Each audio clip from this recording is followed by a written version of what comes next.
I'm 5 years old.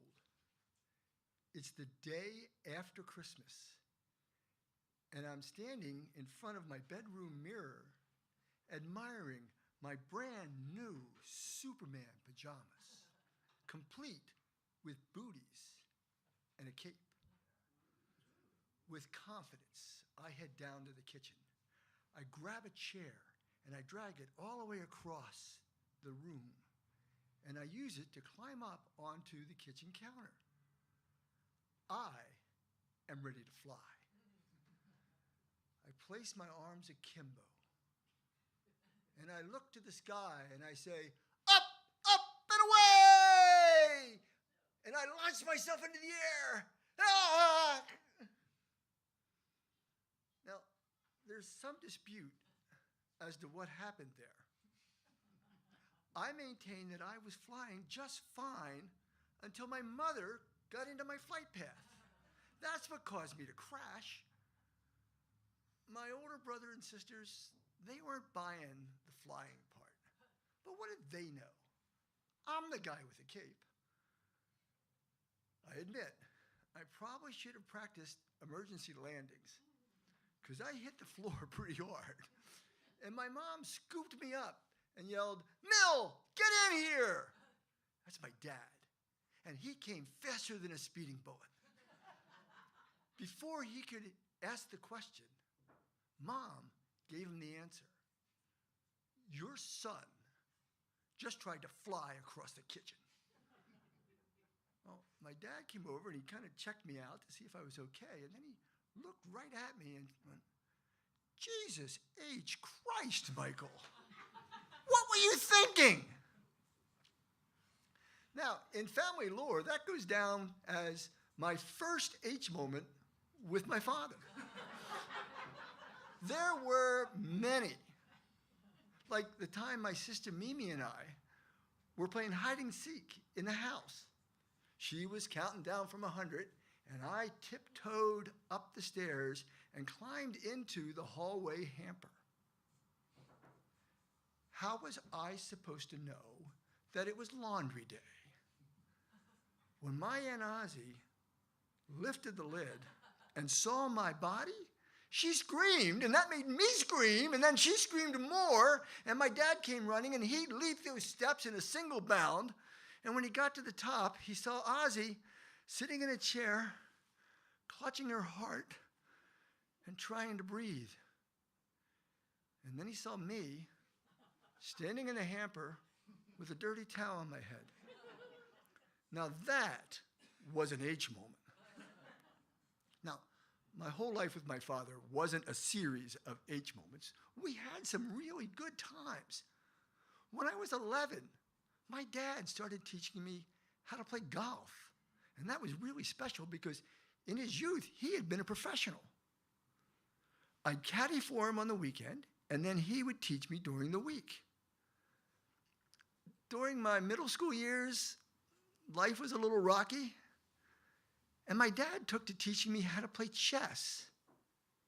Now, when I look back on those, I realized that when my dad was teaching me how to play golf, he was really talking about honesty, integrity, and just playing fair. And when he was teaching me chess, what he was trying to do was get me to understand how important it is to think things through and make good decisions. Go with me to 50 years or 20 years in the future. It's the week of my father's funeral. Now, my dad being my dad, he had already purchased 2 burial plots a dozen years ago for he and Mom. And we knew that since he was a veteran of World War II, that he'd be buried in that sacred part of the cemetery. But none of us kids ever went out to the cemetery to see exactly where the plots were. So we didn't know what our father had done until the day of the funeral. As the procession went through the gates and we looked up on the side of the hill, we could see the preparation tent. And then as we looked down and over the road, we realized that our father was having himself buried overlooking a golf course. Awesome. Now, the kids, we tried, out of respect for our mother, to not start laughing. But when she got out of the car in front of us with Aunt Lou and Uncle Sam, and she saw what we saw, she turned to us and went, Jesus H. Christ, I'm going to be a golf widow for all eternity. And we lost it. Well, that night, we were sitting around the kitchen table telling Dad stories. And Mom took me aside and she said, Mike, your father and I talked about this, and he really wants you to have his golf clubs. Awesome. And that very next morning, very early, I took those clubs out to that very same golf course. I got there at the same time that the pro got there. He had been at the funeral. So I told him what I wanted to do, and he just sent me out onto the course 45 minutes before it was even opened. Well, I got to the 8th tee. It was a par 3. I stand there and I look down the fairway to the green, and beyond that was the road and the cemetery, and Dad's preparation tent was still up. Now, I'd like to say that I was being a wonderful son looking for my father's grave, but that's not why. I was doing what my father had taught me to do. Look to the veteran flags to see if there's any wind, because that wind could affect your shot. Well, they were still. So I took out that 7-iron, and I hit a magnificently arching ball that just streaked through the air, and it landed right in the middle of a sand trap. I hate sand traps, especially sand traps on a simple, straightforward par 3. By the time I got to that sand trap, I was so upset with myself, I had decided I'm just going to bust right out of this thing.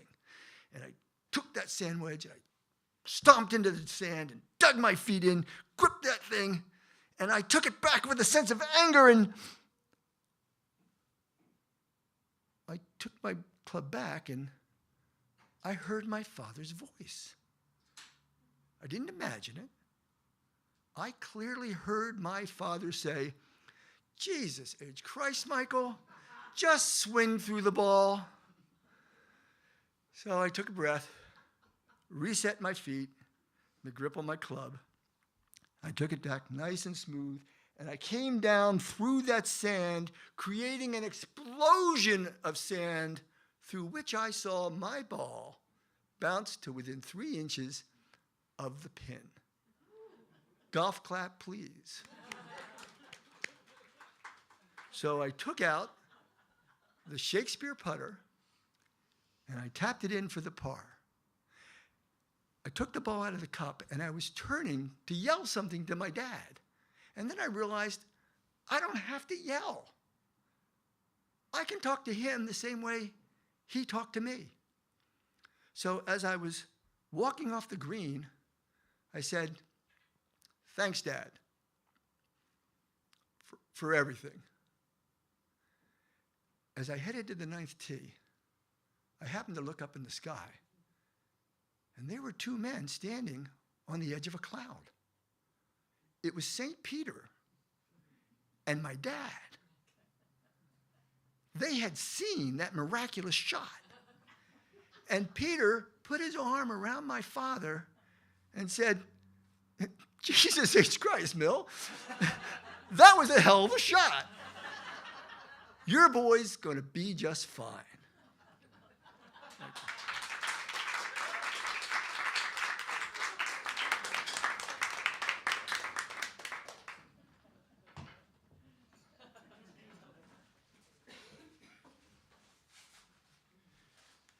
Jesus H. Christ didn't make house calls at my house, but there was always music in the house. My father played piano, stride mostly. He worshiped Fats Waller. My sister, 11 years older than I, played violin and piano, classical music. My brother, 9 years older than I, played reeds, percussion, marching band music. My mama was into church music. Needless to say, the family did not play together. And then there was me, the odd one out, not just by age, but also because there was absolutely no expectation that I would ever play anything. I was the designated listener. There are not many 5-year-olds that know you're not supposed to clap between the movements of a symphony. I did. The family had some money at that time, and so when my sister played violin, it was a 200-year-old violin from Cremona. And when she played piano, it was a 7-foot Steinway concert grand. It dominated the house. And it provided a special place for me. I was so much smaller than everybody else that I was the only one that could scooch up underneath the piano. And I could see everybody's feet, but they couldn't see me. So while my sister practiced Mozart and Mendelssohn, I could sit there on the floor with my back against that third leg of the piano, and I could feel the music in my backbone. Years passed. My brother and sister went away to university. My sister took the violin, but to my father's chagrin, she became not a professional musician, but a social worker. The piano stayed, and it became the center of a ritual that held our little family of now 3 together through my teenage years. My father would come home from work, he'd go straight to the piano, and he'd sit down, and by ear, because that was the way he played, he'd find the last tune that he heard on the radio in the car on the way home, and he'd mess around with it. He'd play it and kind of play with it a little bit, and then there were usually a couple of other tunes that would we'd say now rotate through that he'd play. And then he'd settle in the same spot. There was a Fats Waller tune. Like I said, he worshiped Fats Waller. Honeysuckle Rose.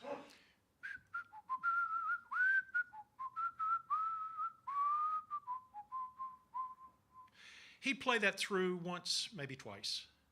And that was a signal to me and my mother that it was time for dinner. Let's fast forward a long way, decades and decades and decades, and I'm landed in Portland, and I'm trying to find my way around and meet some people. And I meet this interesting lady.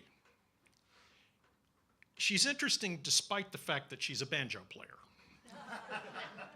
A ripple of recognition there. And so she calls me up and she says, "There's going to be this house concert. You want to go?" She didn't know I was the designated listener, and it was way too complicated to explain. I just said, yeah. So we go to this house, Matt and Claire's up in Northeast, and it's a bluegrass band in from Spokane. We're all scooched into the little folding chairs, jammed into the space. This fiddle player is absolutely amazing. I am transfixed watching and listening to this woman play. They take their set break. And I turned to my friend and I said, "This fiddle player is incredible." And she says, "Well, then you ought to learn to play." This designated listener thing was way too complicated to explain. So I just said, "No, that ain't happening, not at this age." She looked at me and she said, "I learned to play the banjo when I was 45. What's wrong with you?" They played their second set. The fiddle player was even better and the band wasn't giving her enough breaks. And I'm thinking, I'm remembering sitting under that piano. So they finished their show, and I turned to her and I said, "Okay, so maybe like if I started with piano, I could work my way up to fiddle." she looks at me and she says, "You don't have enough time. You're going to play the fiddle, play the fiddle." Around that same time, I made a trip to the East. I try to do that at least once a year. My sister, remember, my sister, had been in a hellacious car crash, closed head trauma, damn near killed her. She was paralyzed, lost speech for a while. And you know, you just can't, on the phone, you just kind of can't get it. You got to go there. So I always go to see her. And I had an extra reason at that time. I wanted fiddle advice. So as soon as I opened the subject, she just lit up. And she said, oh, well, you must have my instruments. Instruments, too. In the intervening years, she'd inherited one from our Aunt Margaret. And I said, what? And she said, look, you know, after the wreck, I mean, the therapy was good and stuff came back, but not the music. I can't hear it. Those instruments have been under my bed for a decade. If you're going to play, you should have them. Condition. Take them to the best luthier in town, have both put in playing condition, appraised, and insure them. Okay. So I brought both fiddles with me back from Philadelphia, took them to the best luthier in town, David Kerr, not far from here. I can't tell you how out of my comfort range I was walking into that store. I felt like I was walking into a gynecologist's office.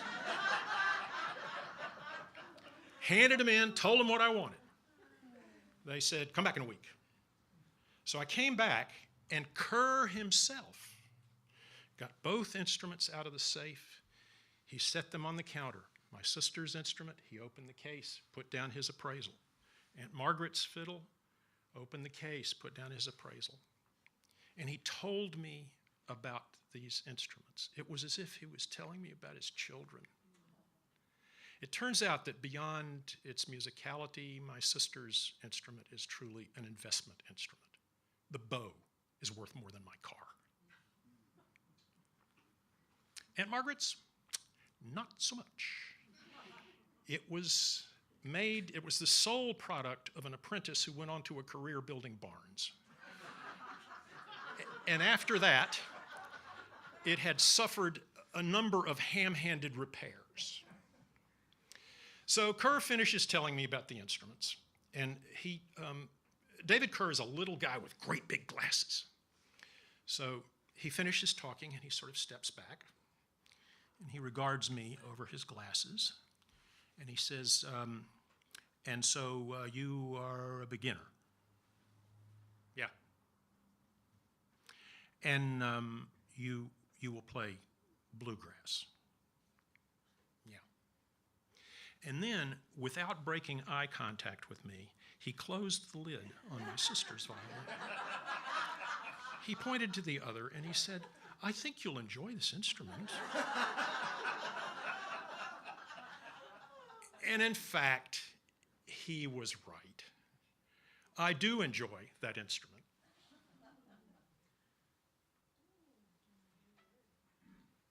Soon after that, I found a class at PCC, signed up, and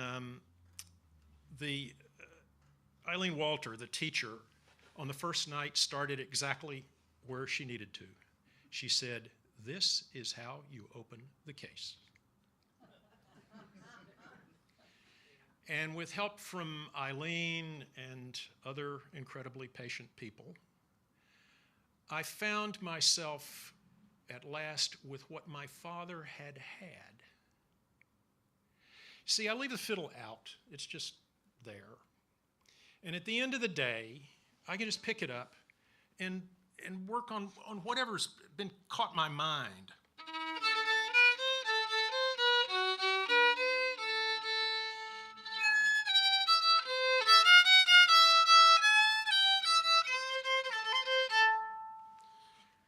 And there's always something new to work on.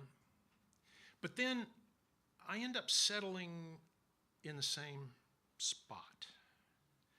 It's an old Carter family tune.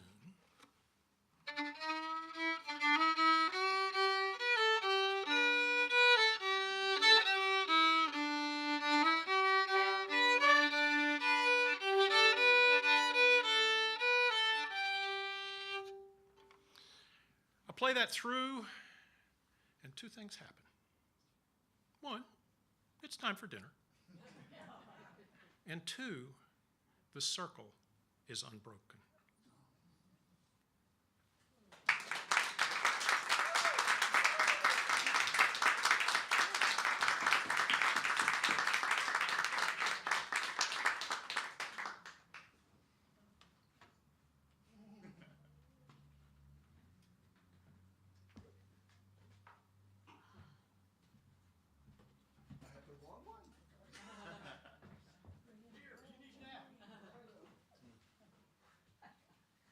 I don't sing either.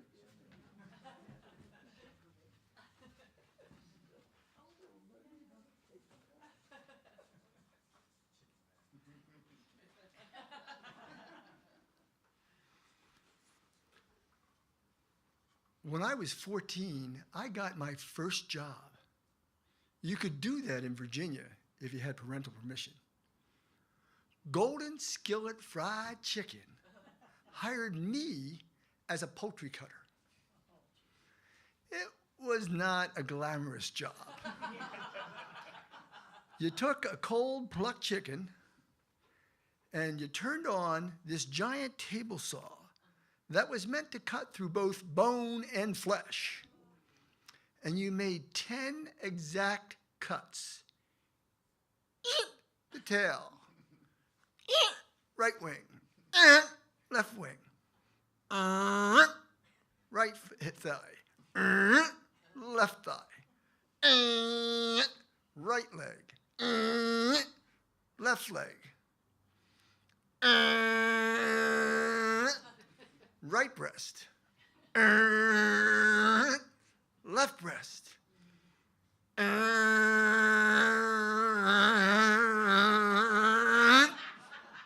center breast. I'd never heard of a center breast. But I was 14, so I didn't ask. Now, my friends at school thought it was pretty cool that I had a job. But there were a couple of guys, they were a little bit older, who took to making fun of me. They'd come up behind me in the school hallway and they'd go, "Bark, bark, bark, bark, bark, Chicken Man!" It was more an irritation than anything else, but I could have done without it. Now at work, things were going pretty well. In a matter of months, I got a promotion. I went from poultry cutter to fried chicken cook. And from there, I got another promotion to be the cashier guy. The manager told me that I had a future in the fried chicken business.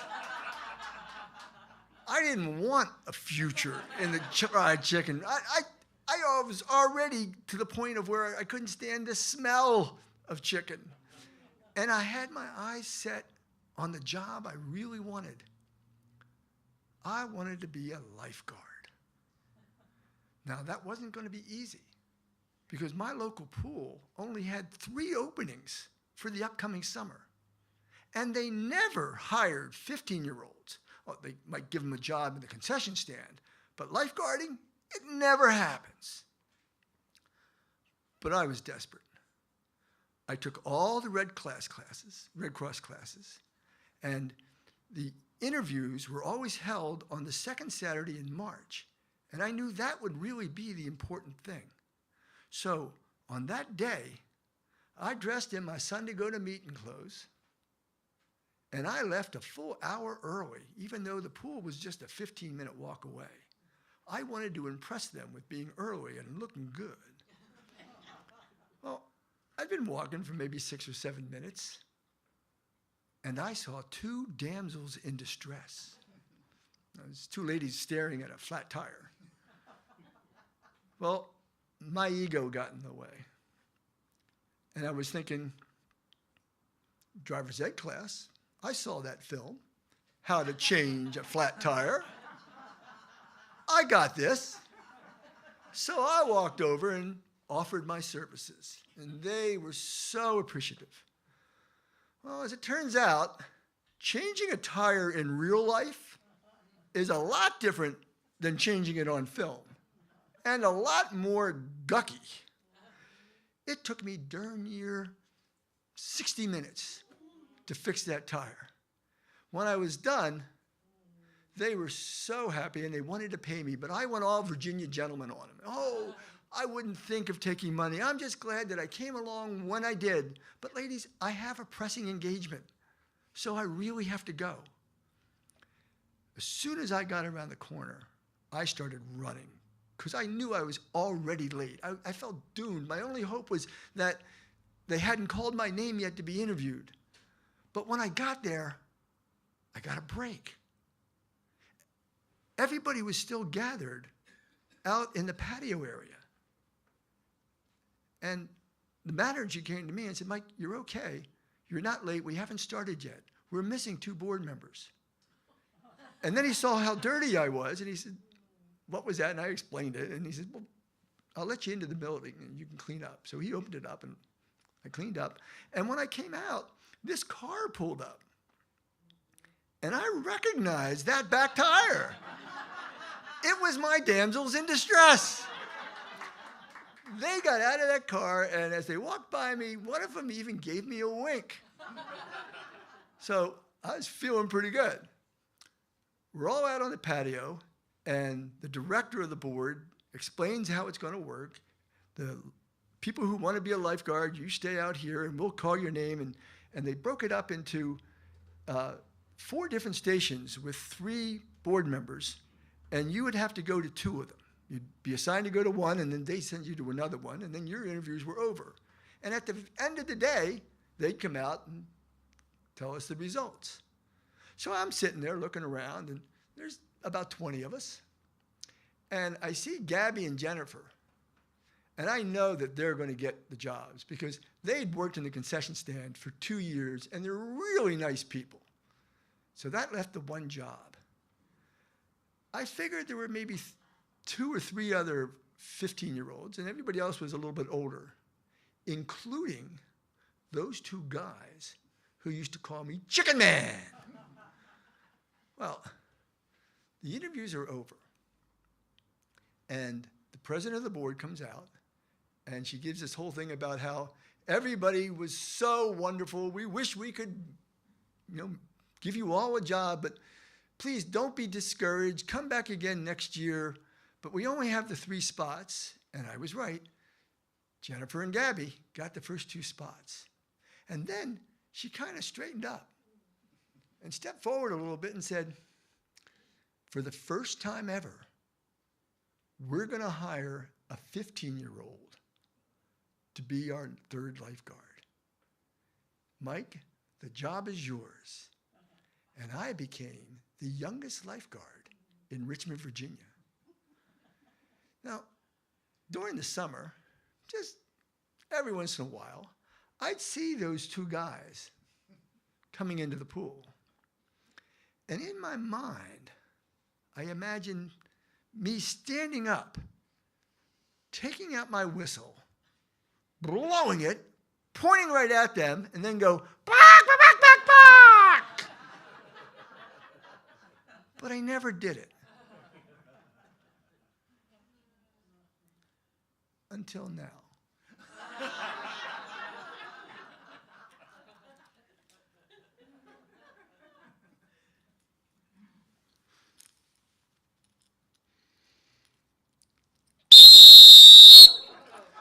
I am Chicken Man!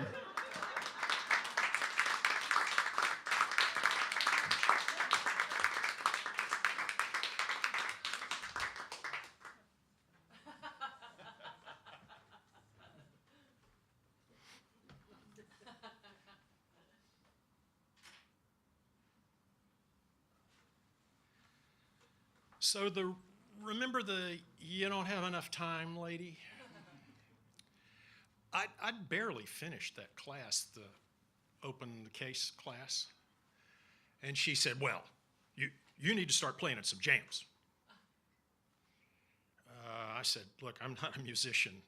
She said, no, you need to play in some jams. Now, let me pause for a second. At least there's some people in here that are with me on this, but let me talk about it a little bit. And I'm talking about bluegrass here, not old time, because that's where I was at that time. A bluegrass jam is basically 6, maybe a dozen people. You're kind of sitting in a circle, and somebody calls a tune, Clinch Mountain Backstep. They start playing it. And everybody plays it all the way through. And then it goes around the circle, and everybody takes a solo. I did know how to open the case. I mean, there were 1 or 2 tunes that I kind of knew, but I couldn't play them at that tempo, and it's coming around the circle toward me. This was not working. So the next time I saw her, I said, no, I'm not a musician. This is not working. She said, well, you sat in a circle, right? And I said, well, yeah. She said, and you had an instrument, right? I said, well, yeah. And she said, well, then you're a musician. I said, no, I don't think it works quite like that. But I was trying to figure out how to break into this. And I learned about fiddle camps, a whole bunch of them. And every summer, in fact, I'm going to be going to a couple this summer. And basically, it's where a bunch of people get together. Some of them are small, like 60, 80 people. Some of them are like 200. And there's usually sort of a marquee teacher who's there and other good teachers. And you just spend all day, every day, learning tunes and learning how to play your instrument. So I found out about one down in California run by a Scottish fiddler named Alistair Fraser. So I go to Alistair's camp. Now let me talk a little bit about kind of how the camp is set up. It's a facility that's usually an outdoor school. And in the middle of the camp, there's a big tent. There's about 200 campers that go. It's a big tent in the middle of the camp for the intermediate fiddle players. It's a mixture of fiddle and cello. About 90 people play in that tent. And then kind of up the hill a little bit, there's a much smaller tent. Probably maybe 20 people in there. Fiddle up. These are the advanced players. Things move a little faster. And then over the hill, there's another tent, fast fiddle. These are professional players. They just come there to hang out with their buddies. And then, you knew this was coming, through the woods, with a barrier of woods in the way from the intermediate, there's another tent, slow fiddle. There were about, 15 or 16 of us there. But because we were slow fiddle, they had to put 2 teachers down there with us. It was a mixture, mixed a little bit with age and instruments. And right in the front row, that first day, there was a little girl with a half-sized cello. And she's right in the front row, just all eyes. But it's going kind of slow. I mean, she's pushing the gravel around with her bow, and finally there's a little pause, and she looks up at the teacher and she says, "Why do we always slow down for the grown-ups?" And as is the tradition at fiddle camps, it's all by ear. So the teacher gives you a phrase, students give it back. Teacher gives you a phrase, students give it back. The way that Alistair thinks about this is it's a question and answer. So that first day, the teachers were working through trying to get us on this tune. It starts like that. And we slogged away, man. Those slow fiddles, we were doing the best we could. And so we came back the next morning, and everybody was still kind of pretty tired from the day before, and it was hot, and it just wasn't going very well. So one of the teachers looked at the other one and said, "It's time for a raid." They knew what they were talking about. None of us knew. And the other one said, yeah, raid. So they looked back at us and they said, "Okay, get your instrument, follow us." Shh. So they lead us up out of the woods, just outside the big tent with the intermediate players. And they're in there with Alistair, who's going on and on about how the groove is not trivial, and teaching some other tune. And there's a little pause, and at a certain pause, and the teachers just seemed to know the right one, they said, okay, now play the tune. So we do the best we can. We play the tune best we can. We didn't know that the intermediate class had learned the same tune first thing in the morning the day before. So they all pile out of the tent, and they surround us, and we're all playing the same tune together.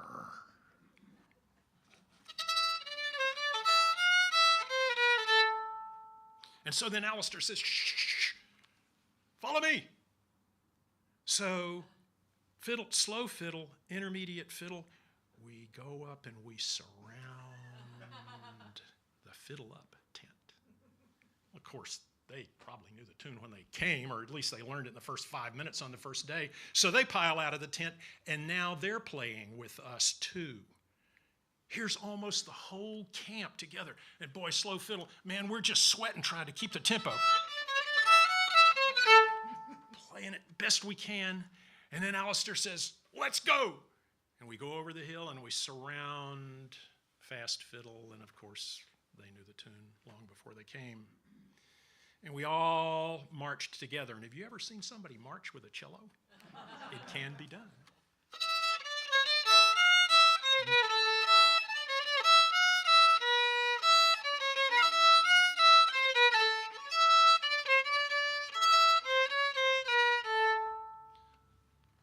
And that was when I became a musician.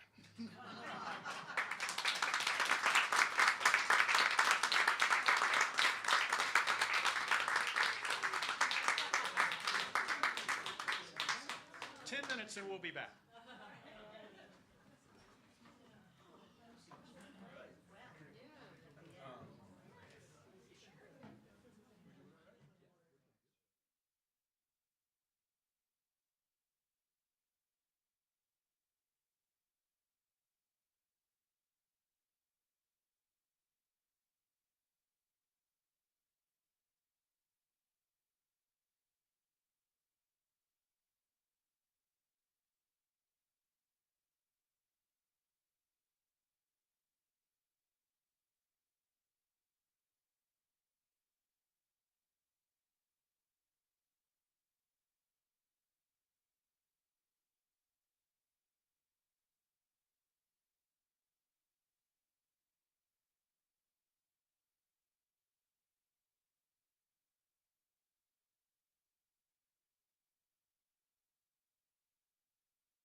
Now, some of you here know that I have a background as a Catholic priest.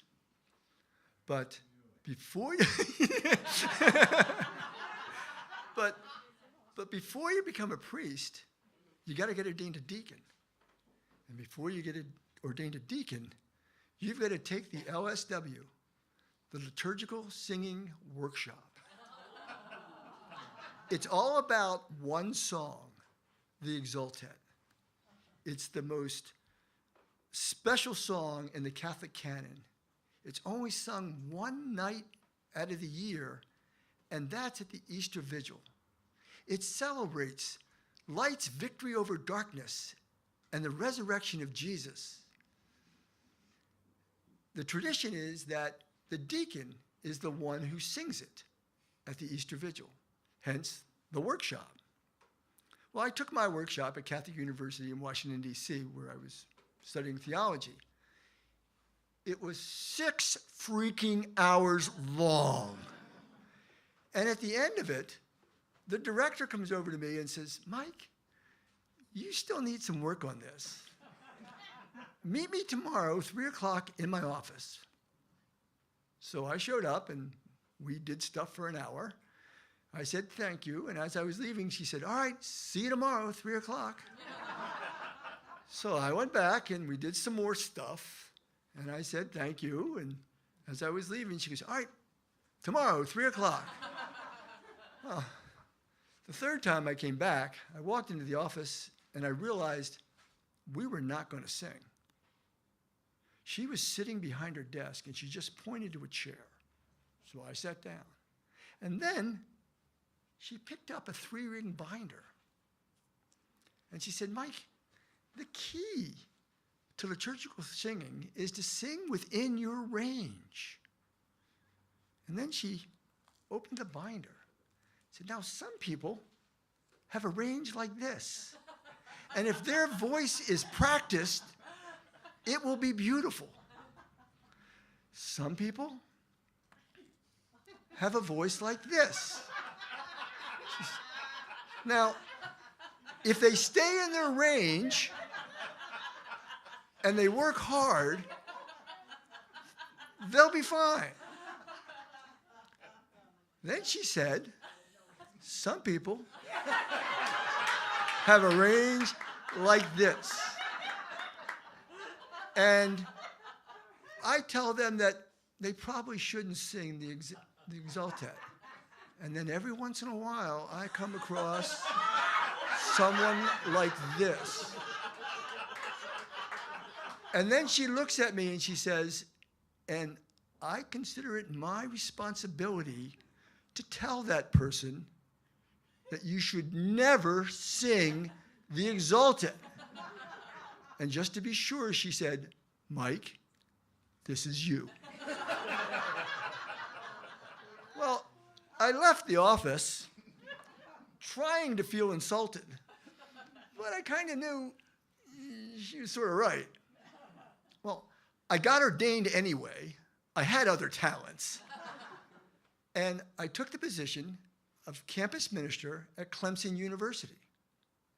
It was a wonderful experience all throughout the year until Ash Wednesday, the beginning of Lent, which means it's 40 days away from me having to sing the Exultet.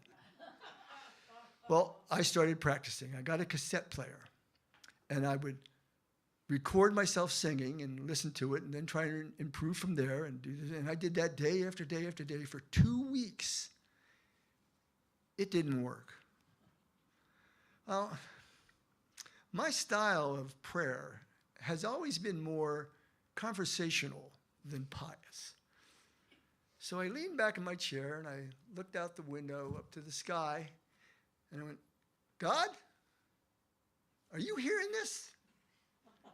Because it's pretty clear to me that if I sing this song, Exultet, I'm going to ruin Easter. So you better do something about it. As true as I'm standing here right now, there was a knock on my door. And it was Sean Patrick O'Sullivan, a graduate student in music, an Irish tenor, and the answer to my prayers. For the life of me, I cannot remember what it was he wanted to talk about. But when he was done, the first thing I said was, Sean, what do you know about this music? I'm drawing a blank on I'm not allowed to say it. Exultant. Okay. Exultant, thank you. And he said, well, yeah, it's the Easter song. You're right. It's sung by the deacon. That's you. Are you ready to sing it? I said, well, that's what I wanted to talk to you about. How would you like to sing the Exultet this year at the Easter Vigil? And he straightened up and went, I can't sing the Exultet. You have to sing the Exultet. That's the tradition. I can't do that. I'm not allowed to do that. That's when I taught him the foundation of Catholic moral theology. It's always easier to get forgiveness than it is permission. Then I leaned over and I hit the cassette player. And he and I listened to me butcher the Exultet for about a minute. And then he leaned over and hit the stop button. Looks up at me and says, I'll do it. So I gave him the sheet music right away, and he started rehearsing. The following week, we met together in the church, and he sang the Exultet. It was magnificent. So I got him set up with liturgical robes, and we were ready to go. Now, on the night of Easter Vigil, our church was completely in darkness. And I stood out in the front of the church, and as people walked by, I gave them these little boxes that had taper candles in them. Once everybody had settled down, and I'm right outside the doors, I've got this, basically a bucket, with dried palms from Palm Sunday in the bucket with a little bit of gasoline. And I threw a lit match into it, and it flashes up, and I yell out, look to the fire, look to the fire. And everybody turns to see it. And then I take my taper, and I light from that fire, and I light the Easter candle. Then Sean sings the first part of the Exultet. Wonderful. We process down to the middle of the church, and I'm carrying the Easter candle. Sean starts to sing the second part. And as he's doing that, the ushers are coming forward, and they're lighting their tapers from the Easter candle and spreading that flame to the entire congregation. And the whole time, Sean's singing. Then we process down to the front of the church.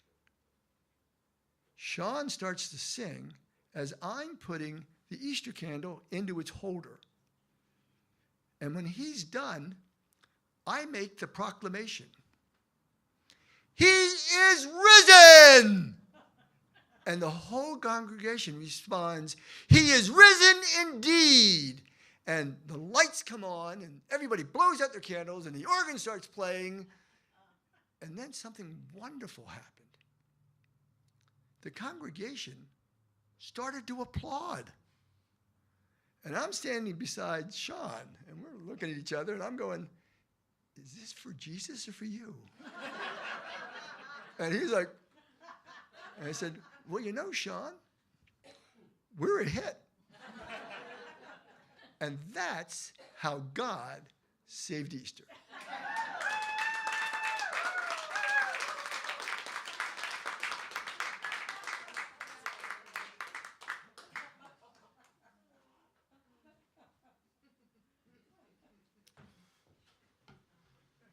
Costume change, we wanted to add a little theatricality. I need to thank my friend and colleague Eric Foxman for asking me to include this story tonight. He encouraged me to bring this here now. There are two pieces of setup that I need for this story. One is about myself. I was a Peace Corps volunteer in Ukraine, 2008 to 2010. And then some setup about Ukraine. For most of the 20th century, Ukraine was part of the Soviet Union.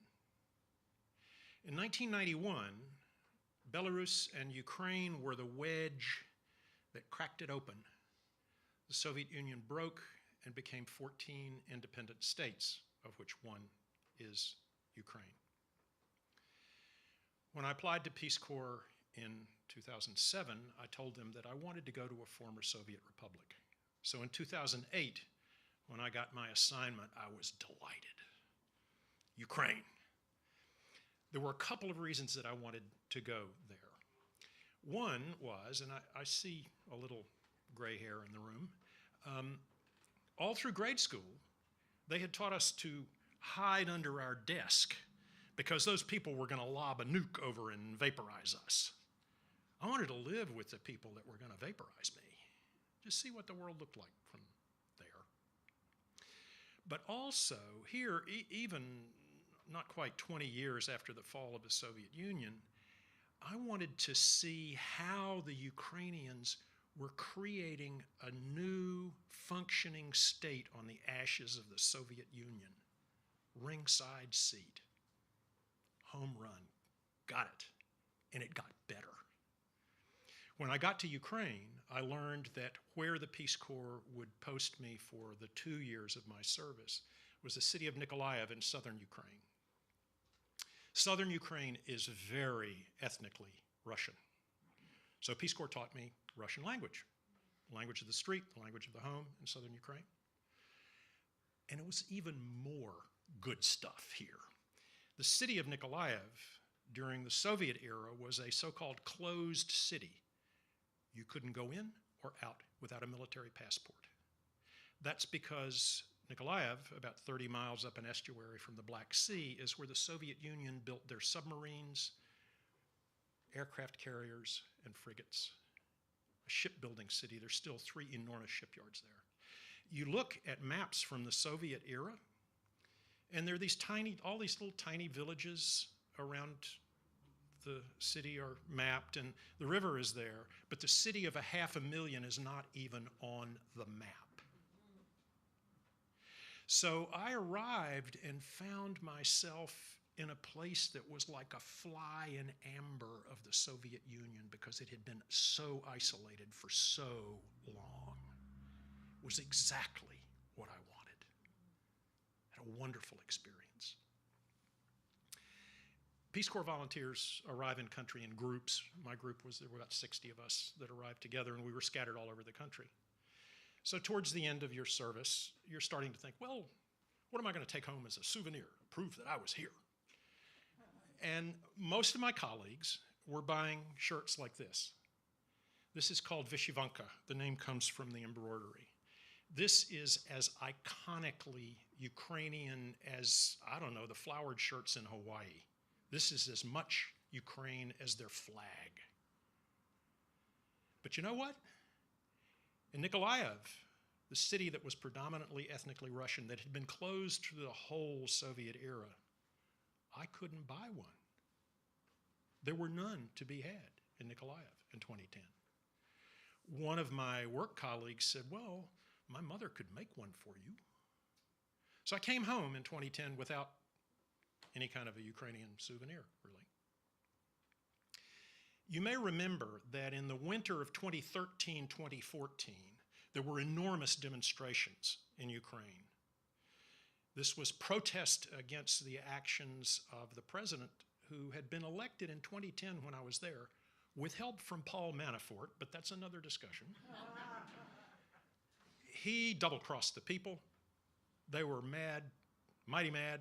They basically ran him out of Dodge. He decamped. He was a great buddy of Putin's. He decamped to Russia. He's still there.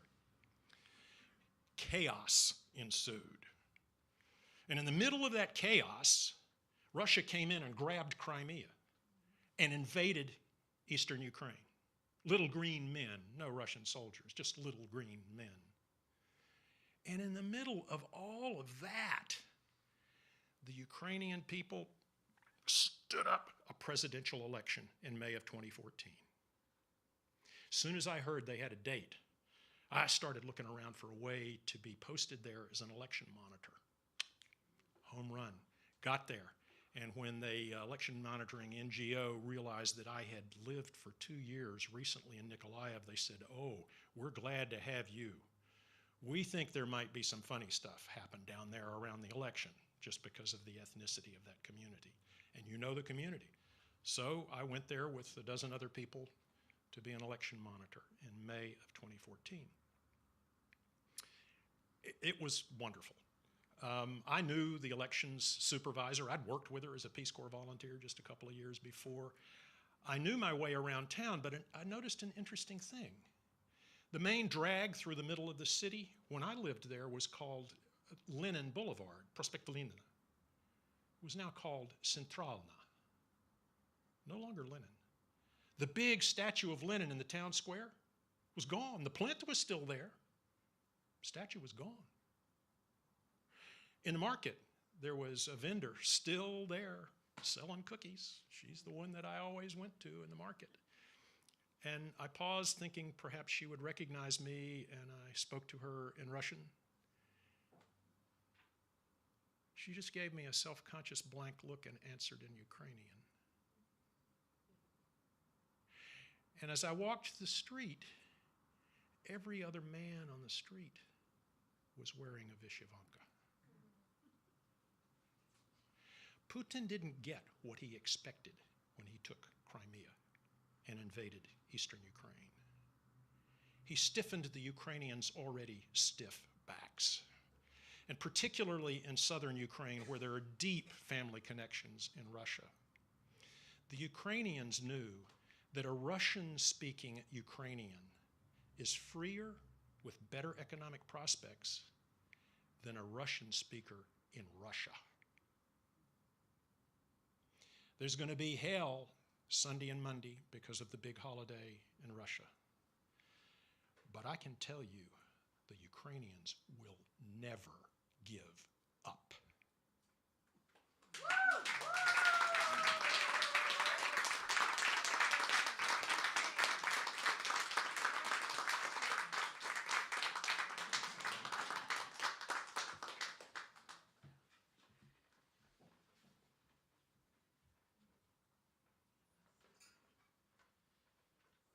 Say Southeast Portland.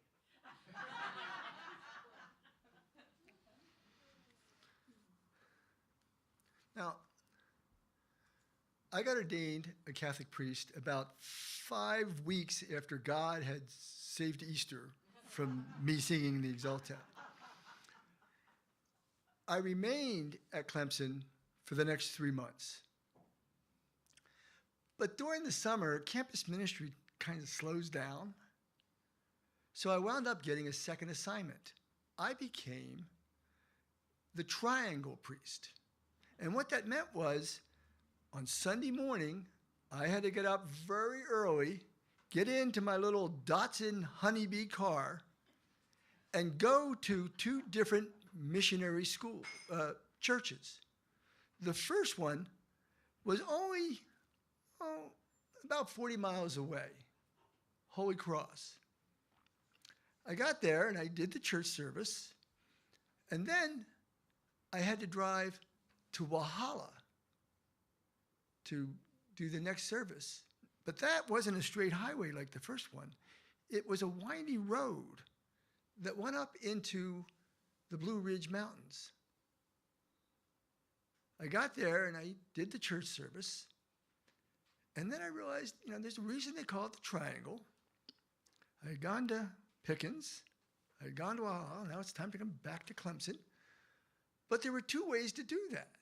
I could drive back to Pickens and then down to Clemson, 90-minute drive on a good day, or I could take the shortcut down through the mountains, and I'd be in Clemson 40 minutes top.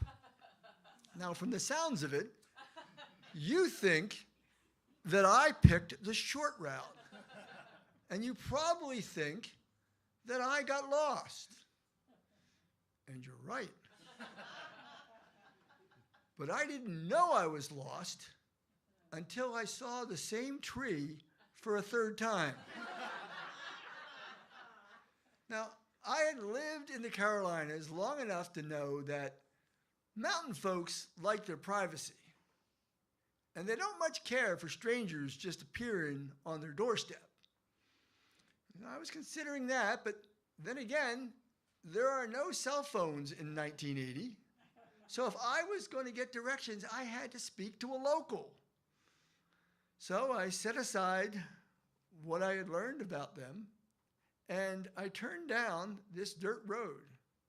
It opened up to this incredibly big field, and on the other side of that field was a double-wide trailer, complete with a makeshift porch and steps. Off to one side was a 57 Chevy up on blocks. To the other side was a pit bull dog chained to a tree. I parked by the Chevy. I was walking towards the porch when the dog charged. I must have been wearing my Superman pajamas because I leapt onto that porch in a single bound. And fortunately, that dog's chain jerked him back when he was just 6 feet away from my legs. Well, I got my breath, and I knocked on the door. No answer. I knocked again, but added, "Hello? Anybody home?" And that hello was answered with a scream and a moan. Well, the door was unlocked, and I'm an idiot. So I went in, and there she was, lying on the floor, the most pregnant woman I had ever seen. And when she saw me, she took control of the moment and went, "Get me to a hospital!" Well, that command generated two problems for me. Problem number one, how am I going to get this pregnant lady down the steps without getting my leg chewed off? And problem number two was, how in the world am I going to get her into the back seat of a Datsun Honeybee? It's a little bit bigger than a Volkswagen Bug. Well, I still feel kind of bad about how I solved problem one. I put the pregnant lady between me and the dog. Hey, it's her dog. And I got down the stairs. And as for getting her into the back of my car, I don't want to talk about it. So I started up the engine and I headed for that little dirt road to go back up onto where I was already been before. And I realized that my situation had not improved. I was still lost, but now I was lost with a pregnant lady in the back seat of my car. Now, some people might call this a miracle. I look at it as more of a God wink. But for whatever reason, I went down that mountain and made every decision correctly, and it led me right to the Valley Highway, and the hospital was right there. So I rushed into that emergency room and I yelled, "There's a pregnant lady in the back seat of my car!" And I looked around and I was the only one in there. Then this lady comes through a set of double doors and is looking at me with her eyes real big because she heard me scream. And I just went like this and I went, "Good afternoon." There's a lady who's pregnant in the back seat of my car. And then she freaks. She turns around, pushes those doors open and goes, I need help out here. Get me a gurney. And almost instant, these two guys come out with a gurney, and the three of them go out, and I just watch them get her, my pregnant passenger, up onto the gurney. And as she was being rolled by me, she reaches out and she hands me this cloth purse and says, "Call David." I have no idea where that purse came from. My only thought was I had my eyes on the dog. So there I was again, all alone. So I sat down and I opened up the purse. And sure enough, there was an index card that said, "David, work phone." So I went over to the receptionist's desk and I used her phone since she wasn't using it. And I called that number. I got sort of the 1980 version of a voicemail. "Hello, your call is very important for us." Yada, yada, yada, yada.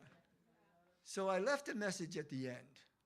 I said, "David, your wife is in the emergency room at Community Hospital. She's having the baby. Get here right away." And then I sat down. I thought for a second about maybe leaving, but I kind of wanted to see the rest of the movie. Well, about 10 minutes later, I see this guy running across the parking lot. He burst into the emergency room, looks at me and goes, "Wife!" And I just pointed to the doors, and off he went. I was alone again. So I just sat there waiting for I didn't know what. And after a while, David came walking out, but he was looking down at some paperwork. And when he looked up, he saw the concern in my face. And a big grin came on his face, and he goes, "My wife and my baby girl are doing just fine. But I got to ask you a question. Who are you?" So I started explaining, and as I was talking, he jumped back and just stared at me and went, "Are you telling me that you're a Catholic preacher? Well, tie my boots together and throw me in the river. I don't much truck for Catholics. Your religion is weird, but God works in strange ways.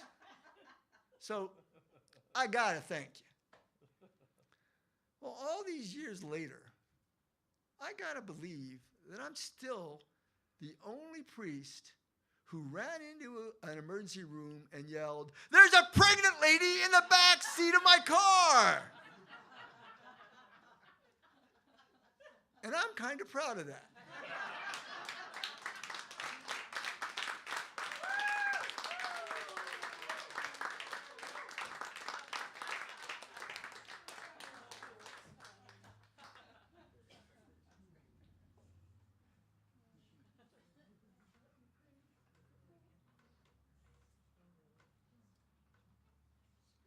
Remember my sister?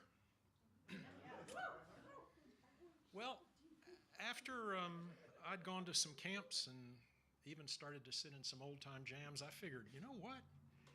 If I could learn how to use this thing from scratch, surely she can't have lost it. She was such a wonderful player.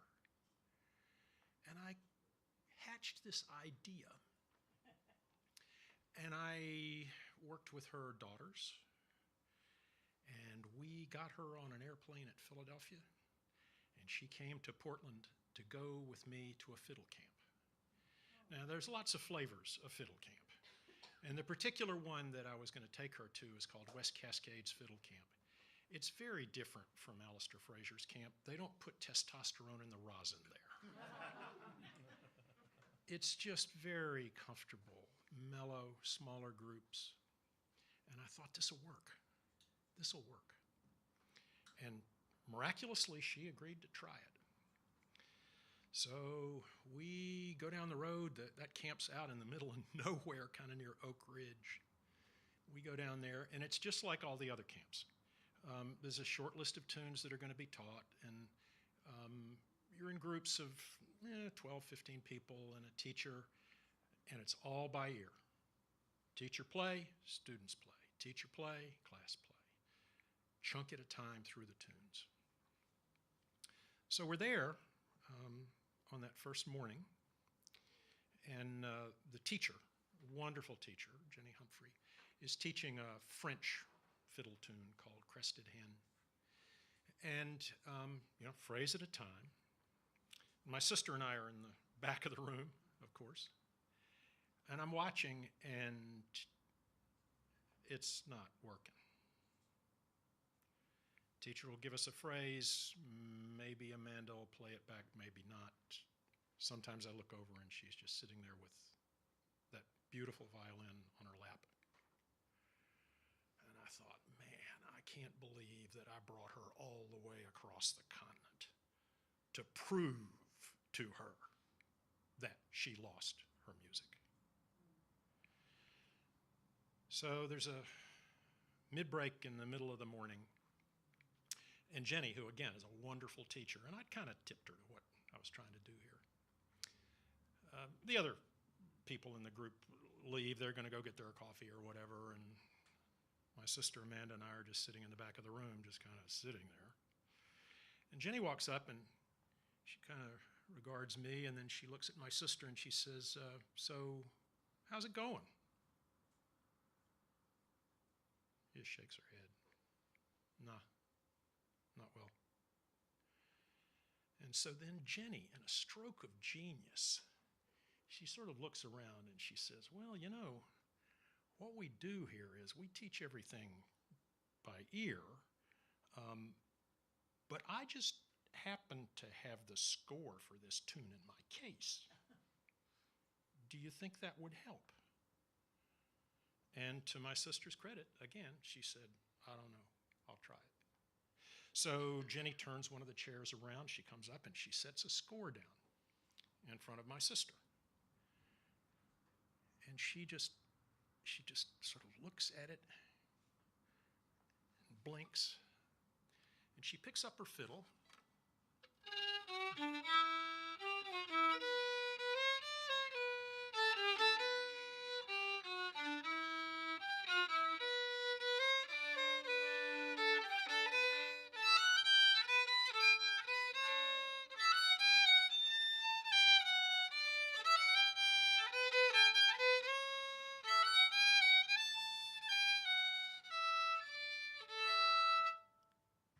She plays it all the way through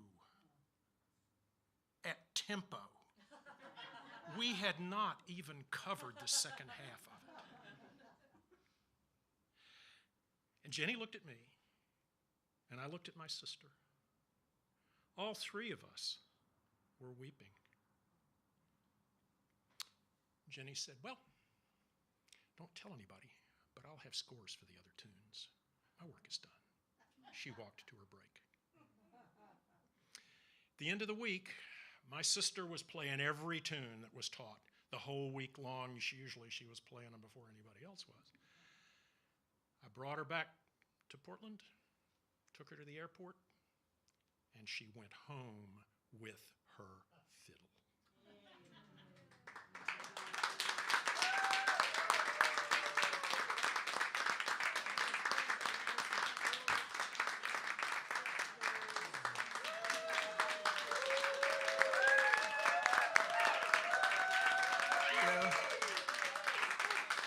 I've never heard a violin tell a story better than that. That was amazing. Thank you all. Thanks for coming. All right. We're gonna hang around a little bit if you want to talk. All right.